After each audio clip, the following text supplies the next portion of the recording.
Good afternoon, everybody. Yes, thank you for that introduction. My name is Jonathan Pearce. I'm the head of the CO2 storage group at the British Geological Survey. My key message to you all this afternoon is that carbon capture and storage, particularly the storage aspects, which is what I'm going to be focusing on today, really require that publicly available knowledge of storage feasibility. You can't really decide how much CCS you want to deploy if you don't know how much CO2 storage capacity there is in your regions and in your country. That's really important for a number of reasons, as I'll come on to, but particularly around building confidence amongst industry and policymakers and, of course, amongst the public. And it's really understanding that capacity and the safety around the containment risks that I want to try and emphasise this afternoon. A little bit about BGS. We are a world-leading geological survey. We are a public sector organisation. We're the UK's National Geological Survey.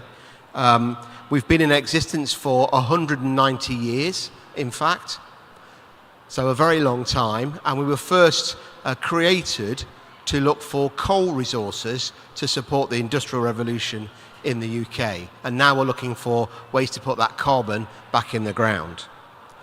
We are impartial and independent, and we largely provide advice to governments, to commercial organisations, to clients, and other stakeholders around the world.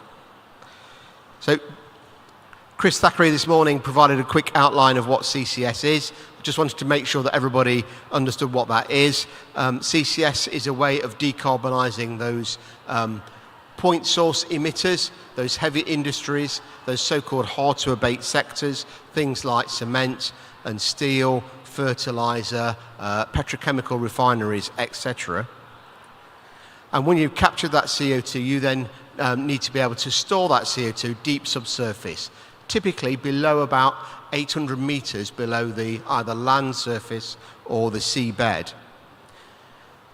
If we're going to use hydrogen in the future, certainly in the initial phases, much of that hydrogen will come from natural gas through steam methane reforming, and that will also require lots of CCS. And as Chris was explaining this morning, in the future, certainly in the UK and Europe, there's now an increasing recognition that CCS will need to be applied to create these carbon negative solutions, things like greenhouse gas reduction and direct air capture. So these are the sort of technologies that will be needed much more in the future. They're not being deployed right now, but they are coming on stream. Globally, last year, the Global CCS Institute, identified 77 commercial projects that are either active or in development now. So we can really see things moving forward very quickly. I don't want to dwell on this because Chris has already outlined this a lot this morning, but the key point I think to take away from this slide is that in the UK we are particularly well endowed with CO2 storage capacity. Our estimate for the theoretical capacity is that we have over 78 gigatons of storage capacity. That's a number that BGS has produced. It's not really changed over a period of time, despite us continuing to improve our knowledge of the seabed. But what that really gives policymakers and industry is the confidence that there is more than enough CO2 storage capacity in the UK for all of our domestic emissions, and indeed many of the emissions from Northwest Europe as well. You've already heard that there is currently a significant programme of funding for CCS in the UK, with a number of projects now taking FID, which is really encouraging, including two of the first CO2 storage projects. There's also a recent second licensing round that's been announced by the UK regulator, so we'll see in the summer of this year more projects coming on stream. But what I want to emphasise is it can take a long time to get from those initial storage licenses to an operating storage project, and our estimates say that that process can take up to 8 years, in some cases 10 years. And that really is a key message, is that if you want to have CCS in Thailand in 10 years' time, you need to start identifying your CO2 storage right now. I'm not going to go through this slide, this has already been described this morning, but just to say that we're applying CCS on cement plants and on power stations in the north of England, and we've got 2 projects ongoing now on CO2 storage. So what we try to do is we try to answer those basic questions, the questions that you might have around how much storage capacity there is it safe, what happens if it leaks. These are perfectly legitimate questions. We've spent our research time trying to answer those very questions. And that really goes to the heart of what we need to do to inform the public around informing that CO2 debate around CO2 storage. So just an example, we have a UK storage atlas. This provides a free-to-access tool for anybody to use in the UK. And this gives information on an individual storage sites. In this atlas, in this map, this online resource, you can all access it. Please Google it a bit later and look at it. There are over 600 individual sites now identified. So we really have world-class geology in the UK, which has really enabled us to drive CCS forward. Knowing where that storage capacity is, however, is not enough. We also need to know that it's going to be safe to store the CO2. And I would always advocate that we should undertake this risk-driven appraisal, this risk-driven investigation of this geological storage to identify and reduce those risks. And I think this is a really important aspect of the work that we do and many others do. We've produced things like these, this diagram here that you can see on your screen now is a summary of a workflow we've developed as part of a large international consortium for CO2 storage appraisal, which is driving the reduction of those risks and reducing uncertainty with CO2 storage projects. Just to give a flavour of the kind of activities that are required in such a risk assessment process, one of the things you might want to know is if your faults, your fractures in your geology are not going to move when you inject CO2. When you inject carbon dioxide, the pressure in the deep subsurface increases. At some point, if you keep increasing that pressure, you might get some fault reactivation. That might cause you some problems in your reservoir. It might cause you some problems in a larger scale as well. So we've undertaken research that have tried to map those faults and then done some simulations to predict the stability of those faults as you inject CO2. And this is part of the challenge we've got now. Whilst we know that individual storage projects are easy to develop, and well, not easy, but they can be developed. Actually, one of the challenges now is as we scale up CCS in the UK, as we inject CO2 into multiple locations in the subsurface, things like this pressure increase are becoming more and more important. So we're doing quite a lot of work in that area. In terms of the actual monitoring processes itself, how you try to reduce the risk during the actual operations of a project, obviously we need to do very, very good site selection and very, very good geological appraisal. We work with many or some companies in the UK who are actively developing their CO2 storage projects right now. We act as an impartial peer reviewer for some of those projects to, on behalf of the regulator, to give both the regulator and the storage developer confidence that they're addressing all of the right challenges in their subsurface, all of the right risks, and doing the right kinds of studies. So we're very familiar with what it takes to get a CO2 storage project from a theoretical concept to a practical project. And you really require to look at multiple scales in the subsurface. This is quite a challenging process. You have to look at the pore scale processes, you have to look at the reservoir scale, and indeed a more regional scale as well. Just to give you a flavour of this, the reservoir scale image in the middle of your screen there is from Sleipner. On the left of your screen is the actual observed CO2 plume, and on the right is our predictions of what it should look like. Now they're pretty close, but they're not the same. And that is a challenge, and we have to communicate that discrepancy, that uncertainty, to the regulator to show that even though the predictions is not quite the same as the observed, nevertheless the CO2 storage is perfectly safe. That's a key aspect of the licensing process that will be needed to be undertaken. I've already mentioned about the regional investigations that are needed. On the right there at the bottom are a couple of images looking at the pressure response where we're injecting CO2 into the Bunter sandstone. The Bunter sandstone is a very large geological formation in the southern North Sea. Many of you might have heard of the Teesside project and the Endurance field. That is located in this sandstone formation. What we've been doing is looking at that wider regional pressure response to understand how that might be impacted, not just by the Endurance project, but by several other projects that are coming on stream behind Endurance to also inject CO2 in that same formation. So our role is really to try and help understand that, help de-risk that, if you like.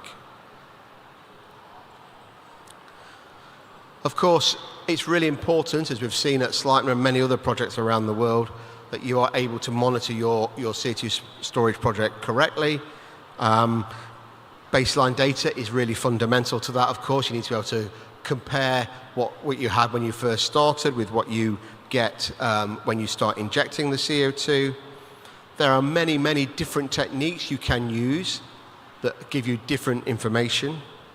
Some of that information is absolutely fundamental, and other are perhaps, let's say, nice to have or are useful when you need to address certain monitoring aims. And I've listed a few of those on the slide here.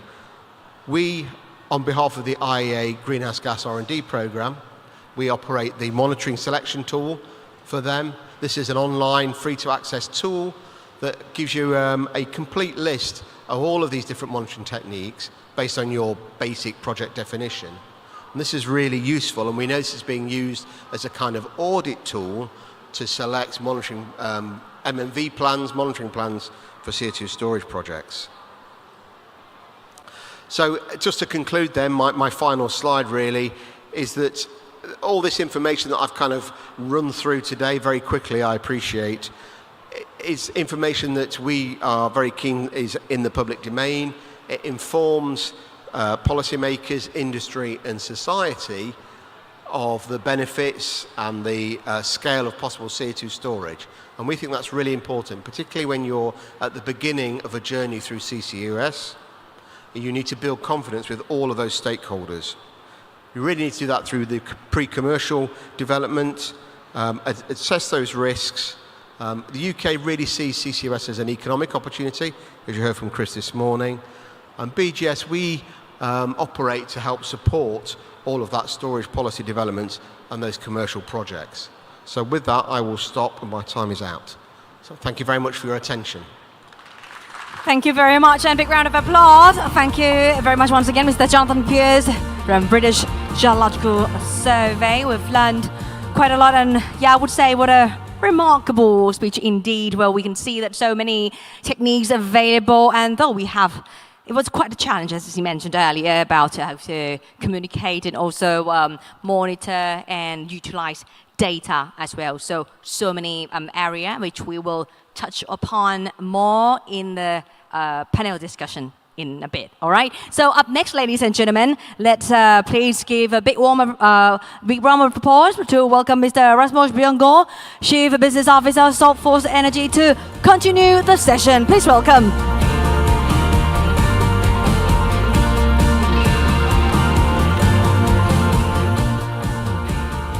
Thank you very much. And now for something completely different. We are not fixing what's there, we are making something else. We are making nuclear reactors. Small modular nuclear reactors, maybe you heard of it, is the next generation of nuclear. The ones you may know, there's like 450 of them in the world today, are called light water reactors. They're all good and fine, and we should continue to use them. They are carbon free. It's a clean way of having what's called baseload energy. I know this is a very wide audience. We have very expert people within energy here, and we probably also have some that are not. So I'll try to give you an introduction to what we do, and at the same time, it's an introduction to small modular reactors. There's different variations of this technology, and you will hear about one of them. In our opinion, of course, one of the most promising ones, maybe the most promising one, especially in the longer run. This is where things are heading, but it's already happening today. So what you will see in the 30s is the next generation of nuclear. And what I will talk about today is the way we do it. So we are developing this at the moment. And we're working with GPSC, which is part of PTT Group. Now, the headline here is the most scalable and inherently safe solution. I'll explain what that means. The problem we know already, and it's been alluded to before today. One thing is the climate problem, where 20% of it is what we often hear about. That's the power, the electricity. But there's the 80%, which is not electricity. The hard to abate, the energy that goes into industrial heat and so on. That is very difficult to do something about with renewables. I come from Denmark. It's a country where we have a lot of wind. And that's great because we are blessed with really bad weather. So we have a lot of wind. We should continue doing that. We should continue doing all of these things. But there's places where that's good. We do need a base load, and nuclear energy is very good for that. So think about this not as either or, but more as what is the right combination, including CCS, as we just heard about. Now, we address the whole pie that you see here, and then very importantly, and I'm happy to hear that more expressed today, there's a clear connection between the level of energy consumption and the level of prosperity in a country. So thinking that we can stop using energy, that's a no-go. We will use more energy, and we will also use more fossil energy. So even if we had seen things progress, still the major part is really black, and there's a long way to go. Our solution is on a boat. It's not because we want to sail around. It's not because this is about ships. It's because it's a great way to make things scalable. We are manufacturing power plants on a shipyard, and I will come back to how that works. But just think about this. This is about powering, giving energy on land. It's not about ships. Our power plant, it looks like this. It can come in different sizes, from 200 to 600 megawatt approx, in jumps of 100 megawatts. So our reactors are 100 megawatt electric, or 250 megawatt thermal, for those that are into the details. We load it with nuclear fuel, and then it runs for 24 years without refueling. So you load it once, and it runs for 24 years. Why do we do this? Why do we use molten salt? One of the main reasons is the safety case. And now is a good time to just mention that this is a technology that was proven already back in the 1960s. So this type of technology is not sci-fi. It has been running for 4 years, producing energy. We are taking it to the next stage, which is making it commercial and scaling it up, making sure that it can work for this longer time. That's not trivial, but we do know that it works. Why is one of the main things here that, as I mentioned, is the safety case. Existing nuclear is safe. Let's not get confused. What you know about Chernobyl, for instance, is a catastrophe out of the Soviet Union. It was a non-protected, non-secured nuclear power plant. That does not exist today, luckily. That doesn't mean, though, there is a theoretical risk. It's very, very low risk, but there is a theoretical risk of a meltdown, and that risk is an issue for public opinion. That is one of the main reasons why politicians and the public in general really like this next generation of nuclear, because we know that by the laws of nature, this cannot melt down, it cannot explode, you cannot have a release to atmosphere, so you can live next to it knowing that this simply cannot happen. Even if somebody on purpose, let's say a terrorist attack or something like that, it's still going to be really, really hard. But let's say it somehow happens. Make a hole in this reactor, and some of what's inside comes out, it will become a stone. Why does that happen? It's because we use something called molten salt. Molten salt is a salt, like you eat on the egg in the morning maybe. It's a different kind of salt, but really it's hard when it's cold, but when you heat it up to 600 degrees Celsius, it becomes liquid like water, and that's what we have inside. If you break a hole in the reactor, it comes out, it becomes a stone again. And of course you have a radioactive stone, but it doesn't get spread. So that's the safety case, and that matters for the public opinion, and it matters for cost. We don't need all the safety systems because you would make systems for nothing. And we remove the liability, so all the insurance issues and so on. We get something that is more in a category of, say, a chemical plant, industrial plants that you already have in different places. And of course you need safety around that as well, but it's a whole other level. You can also reduce the safety zone to a few hundred meters instead of 30 kilometers. So safety case is one of the main things that drive our reason for making the next generation of nuclear. The other is rapid scalability. So as we have heard several times today, the challenge we have ahead of us in terms of climate is huge. And scaling so that we actually can deliver these power plants and do something about it is not trivial. And building nuclear power plants, as they are traditionally, are huge projects that takes years. Now this can be done on a shipyard, on a manufacturing line, in a place where they're used to building big things rapidly. We can actually build 600 megawatt of nuclear power every week with the current capacity on the shipyard that we are working with, and that is Samsung Heavy Industries in South Korea. So we work with Samsung Heavy Industries and Korea Hydro and Nuclear Power. That's our two consortium partners. KHNP, Korea Hydro and Nuclear Power, already operate 26 nuclear power plants in South Korea. They've also exported to UAE, the Baraka plant. They really know the game. And of course here in Thailand we work with the different local stakeholders, most importantly GPSC, who is a big, as you probably know more than I do, because most of you are local here, is a very important player both in Thailand and in the region in general.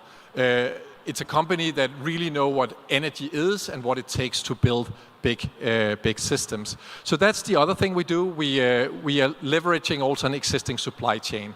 And this is how it works, and it will be super brief. The red part is where the fission process happens. The salt goes around in there. You can see the salt down to the left. It's the green stuff. It's in the solid version, and when it's liquid and inside the reactor, it becomes like water. Then it goes through a number of heat exchangers for safety and drives a turbine and produces electricity. And here you see a couple of pictures from our labs where you can see how we are down to the left simulating different things. You see one of the prototypes in the middle. It's a chemical reactor, so we do a lot in these glove boxes where we have protected atmospheres. We use microscopes to see very precisely how materials react and so on. And in addition to our commercial partnerships, we have a number of partnerships within the academic and scientific world that is very important. We have to prove everything, that everything is safe. So we work closely with national labs and universities all over the world. Here's a few numbers. If we made a project, say here in Thailand, it could look like this. And for those of you who are into the details of energy, you can see that this is a great business. And it's important to know and remember that this is it's a baseload technology. And again, we need baseload because we can turn up and down the energy consumptions as we want, not only when we have, in case of intermittent power, we need to have both. So all in all, this is a realistic way of producing power. It has been done before. We base it on existing supply chains. You can see that LEU stands for low enriched uranium. That's existing uranium supply chain. It's safe, it can't explode, cannot melt down, it cannot pollute the atmosphere. It's a flexible solution. We use a modular approach where we build on the factory and distribute with a power barge. So remember, this barge is not sailing around. It only moves the power plant from the factory to the location, and then it stays there for 24 years. So we still power land. Of course, you can also do things on the sea, but that's not our main focus. Short delivery times because we are building on a factory line, and we also can get the quality up because we're on a factory line. And then we have a scalable product. We can mass produce. The unit economics are great. And we manufacture and operate it together with well-established players in the industry. Thank you very much. Thank you very much, Mr. Rasmus Bjerregaard from Salfors Energy. Big round of applause. Well, thank you for sharing something that is completely different, really, and it's like a new definition of the word nuclear, the next generation nuclear with those the safety case and also the rapid scalability, volume and costs are very interesting indeed. All right, everyone, and now it's time for the final sharing of this session. So please give a big round of applause to welcome Mr. Tadashi Sumida, Group Manager, Mitsubishi Heavy Industry Limited, on the stage. Please welcome, and this is the ammonia co-firing. Hi everyone. I'm very glad to have an opportunity to introduce our ammonia co-firing technology. So that's a key to decarbonizing coal boiler and stable power supply. It means, for example, if we replace half of coal to ammonia, it means that we can reduce half of carbon dioxide generated by the coal. And this shows about fuel ammonia. There are 3 points. One is ammonia's calorie is very low, and also combustion speed is also low. So it means ignition and flame stability is challenging. And also, ammonia have nitrogen, so suppressing nitrogen oxide is very important point. And third one is a very important point. Toxicity requires safety and regulatory considerations. And next is a schedule. From 2060, we start basic research, and at around 2021, we got a Japanese fund we call Green Innovation Fund, and we start burner development and also feasibility study for actual unit demonstrations. And end of 2024, we already finished to burner development, and it means that we can offer concrete retrofit proposal for low ratio, such as 20% ammonia co-firing can be provided. And about high co-firing ratio, now we plan to demonstration around the 2030s. And also, for low co-firing ratio, we already had conducted 11 feasibility studies for many customers. Maybe some of customers will proceed to next stage. And in Thailand, at the BLCP plant, we also conducted 20% co-firing feasibility studies. So we can provide ammonia burners in response to BLCP's schedules. And next shows value chain. Of course, we have to consider at first production, blue ammonia or green ammonia.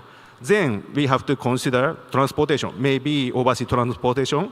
And at the power station, unloading pier have to be established. And also a huge storage tank and vaporization system we have to install. And finally, we can burn ammonia at the existing power station boilers. And we, MHI, can handle this power generation area. And from here, I would like to explain about burner development. And we can apply two types of burners. First one is opposed firing, and another one is circular firing. And originally, we already have expertise in low calorific gas combustion and also low nitrogen coal firing technologies. That's why we can easily establish ammonia burners using single fuels. And the very important point is our burner can switch ammonia or coal. It enables greater flexibility in fuel availability. And if we apply a single stage, about maybe 20% or two-stage 40, three-stage 60, something like that, we can increase co-firing ratio. And our burner is a single fuel burner, left hand. So if we apply 20% co-firing, we need just only one stage of burners need to be modified. So it means the cost benefit is very huge. And the next sheet shows the steps of development. At first, we need to check ignition capabilities. And then we design burners and test it at a small furnace and brush up burners. And then using a large furnace to check burner combustion capabilities. And at this point, burner development itself is already finished. And finally, we check boiler combustion capabilities using computer simulation. And from here, I would like to explain the result. I'm sorry, I'm not so clear pictures, but located in midpoint, ammonia burner is installed, and upper side is a coal burners. And this flame is a coal flame. Ammonia flame is hard to see. And the result is right side. Ammonia co-firing, nitrogen oxide is reduced lower than coal combustion. It's a very good result. And the next sheet shows a computer simulation result. We check end of the furnace condition. And the nitrogen oxide also lower than coal combustion. And the unburned loss, this unburned loss means the coal unburned loss is also reduced. And we already conducted 11 projects. From A to G is Japan's project, and overseas we have 3 projects, including BLCP in Thailand. And to achieve coal co-firing, we need to consider whole plant systems, including design additional piping route and also assessment of additional load on steel structures. And we need to check existing auxiliary systems such as fan or environmental systems. And finally, we adjusting operation parameters. And safety is most important. And there are 3 stages we have to consider. First stage is leakage prevention measures, including material selection, corrosion protection, seismic design, and piping joint design, something like that. And the next stage we have to consider is leak spread prevention measures. So including early detection and leak spread suppression in case of ammonia leak. And the third stage, damage prevention measures, planning for safety and rapid neutralize ammonia to prevent harm to people in case of leakage. Consider these 3 stages. We put a barrier or screens around the potential leakage point, such as a valve or something like that. And if there are some leakage, liquid ammonia will be ventilated to the boilers, and the liquid ammonia will be burned at the boiler.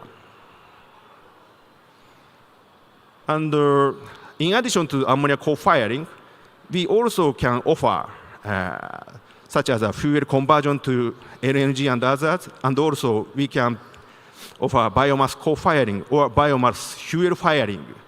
And also we have carbon capture equipment we can provide.